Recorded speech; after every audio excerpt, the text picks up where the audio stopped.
من بين أقوى 10 جيوش على وجه الأرض بقوة مرعبة كاسحة تتفوق على ألمانيا وإسرائيل وأستراليا وإندونيسيا وإسبانيا وكندا وتركيا وأغلب جيوش العالم. قوة مرعبة جعلتها تنال احترام الكبار جميعا. فمن سيجرؤ على الدخول في حرب مع جيش من ضمن أقوى جيوش العالم؟ فروسيا التي يحتل جيشها المرتبة الثانية عالميا تعاني في أوكرانيا وتتلقى هزائما متتالية، بالرغم من أن ترتيب جيش أوكرانيا هو 22 على مستوى العالم. فما بالك بجيش يحتل المرتبة التاسعة؟ إنه الجيش العربي والإفريقي والشرق أوسطي الأقوى في العالم، جيش جمهورية مصر العربية.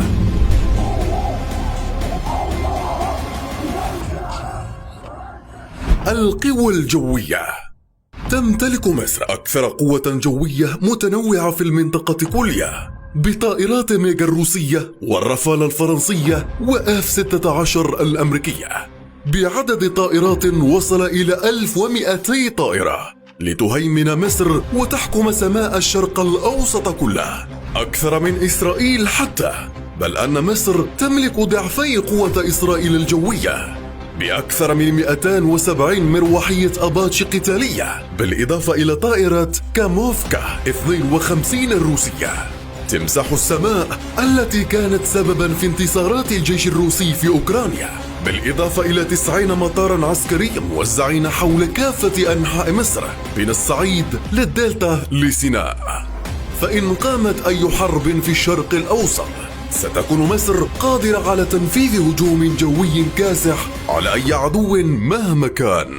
القوات البحرية. في دولة تطل على البحر الأحمر والبحر المتوسط، لم تنس أبدا مصر قواتها البحرية القادرة على اكتساح خصومها. ففي مناورة حسم عام 2020 أظهرت مصر للعالم كله جزءا من قواتها البحرية المخيفة. بل ستتفاجأ حينما نخبرك أن مصر تملك قوات بحرية ضعف إسرائيل 5 مرات، قوات قادرة على إبادة القوات البحرية الإسرائيلية عن بكرة أبيها، حاملات المروحيات العملاقة من طراز مسترال الفرنسية، والتي اشترتها مصر منذ عدة سنوات قليلة، والتي أغضبت أمريكا بشدة من قيام فرنسا ببيعها لمصر. فتعتبر هذه الحاملة أقوى وأفضل حاملة في العالم، أكثر حتى من مثيلتها الروسية والأمريكية، بالإضافة إلى غواصات S-44 الألمانية. وحش البحار المرعب. أحد أقوى وأشرس الغواصات التي عرفها البشر، فألمانيا هي الدولة الأولى في العالم في صناعة الغواصات منذ الحرب العالمية الثانية.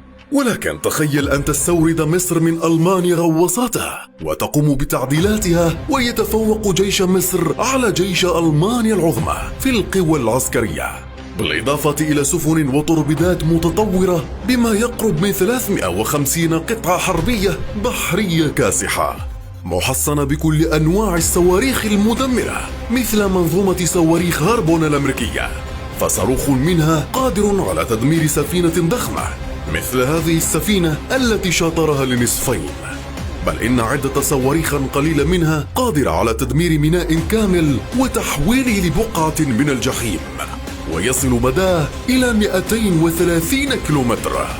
القوات البرية.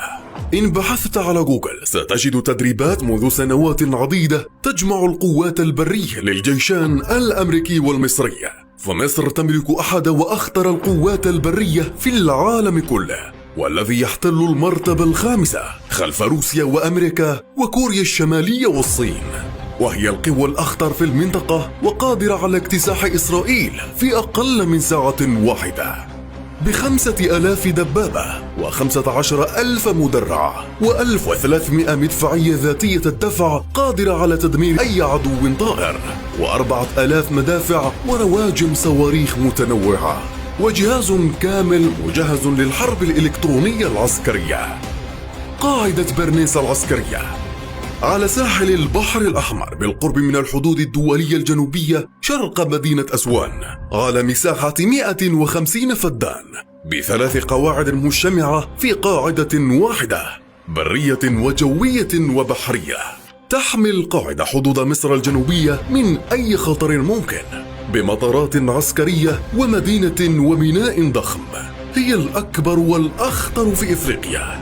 ولا ننسى أن مصر تملك عدد الأفراد الأكبر في الوطن العربي، بأكثر من نصف مليون فرد في الخدمة و7,050,000 جندي احتياطي. والأكثر رعبا أن مصر تملك واحدة من أكثر نسب الشباب في العالم، ففي مصر يوجد أكثر من 40 مليون شخص قادر على خوض الحرب، يمكن تجنيدهم في أي وقت.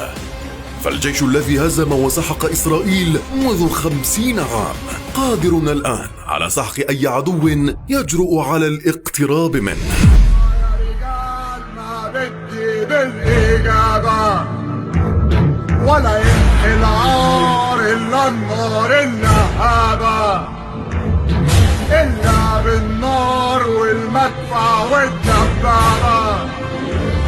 أصبح موحوش رجال الصاقة المصرية.